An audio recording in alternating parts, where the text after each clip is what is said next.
There's a lot of reasons. Some of them are business reasons.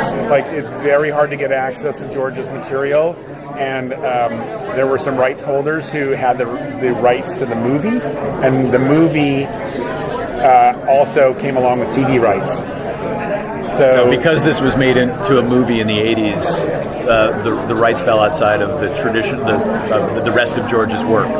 So they came to us and with the rights, and Jeff came and pitched a take on it, which was amazing. I mean, like, he really pitched the teaser trailer that you saw in the room. And we're like, oh my God, we've never seen anything like this. So. Follow more of that formula, the movie more so, and ignoring some of the book stuff? I'll be really honest with you. I never watched the movie. Never watched it. Partly because I was told, like, it's not probably as good as it could have been. And it's a product of its moment in time, let's say, if we're being kind. It's its own thing. So, and also, we develop a lot of books, working with Doug Lyman, and we sort of have a philosophy that, like, you have to, at a certain point, leave the book behind. You honor it, but leave it behind. And he had that experience on Born Identity, and a lot of projects we've done. Our other show, Impulse, came from a book. Jumper came from a book. So, we use the novella as a starting point, but still tried to honor it. So it's a balancing act. And there are certainly moments throughout where it's a direct lift from the book, but we didn't set out saying, we have to do that. We took his characters, we took the basic premise of the novella, and the first 10 episodes follow the arc of the novella. It begins and ends where the novella begins and ends. So after that, free reign into the universe. Hopefully. Knock on wood.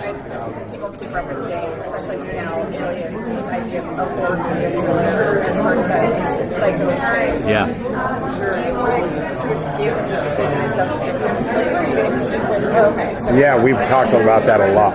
Okay, so And it's funny. Like, I don't want to spoil it. Yeah, we shouldn't spoil it. I mean, this season was very much The Shining in space. And it's hard for us on the panel. Like, there was not a lot for me and Gene to talk about because we can't spoil the big reveal of what's going on. If you know the novella, but like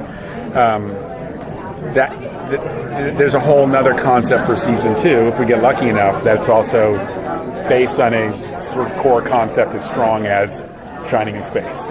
And I think anytime you talk about these sort of horror concepts, there's a little bit of Shining in space, there's a little bit of Psycho in space. There start to be some connective tissue between different pieces, and the core idea we have for season 2 is well represented in sort of 1 or 2 horror films, but it's an idea that's been in a lot of horror films, and we would just sort of build it out. Because it works. Yeah. When you were developing the story, did you decide to change the context of George R.R. that kind of world to I don't know at what. Jeff pitched it that way. Jeff pitched it that way, but the idea. George is that's such a complicated, complex idea, and it's not as dramatic and simple as First Alien Contact. The book is there's many alien species. There was a that was a world universe. Lots of different alien species have visited Earth over time, and so we wanted to scare people. And I think we wanted people to be nervous for this group to be traveling out to the edge of the solar system to meet with aliens. I think in today's world, like, First Contact is just a little bit of a scarier premise than we're meeting one of many species that we're well aware of. Well, we also, we want to move it closer to present day, and that kind of comes more from the work Gene and I have done with Doug Lyman, where all of Doug's movies feel like there's a relatable way in. If you look at our film Edge of Tomorrow, like, that's a recognizable world. It's our world. There's just this one difference. There's aliens have landed, and it gives you a relatable way in. So moving the our show closer to present day.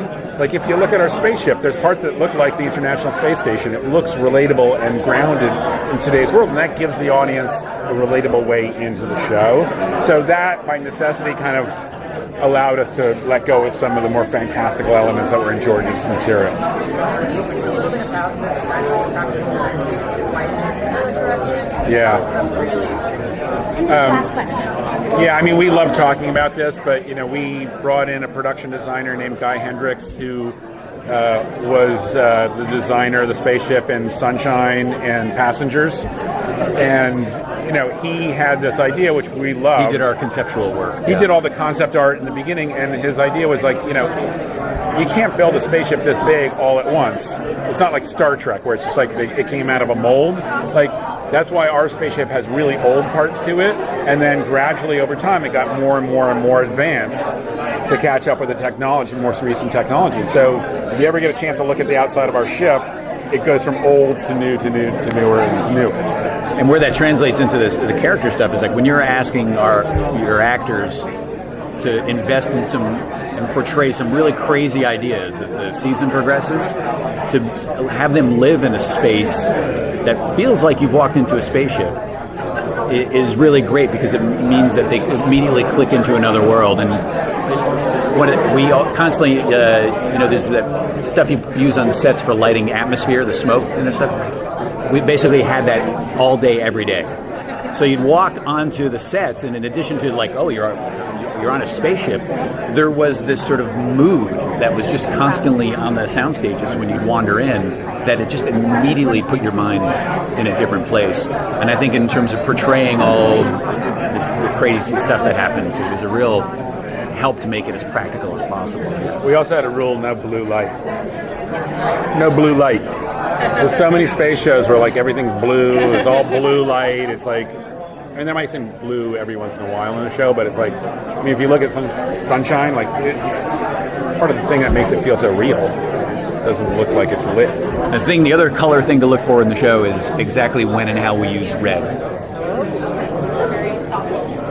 Very mise en scène.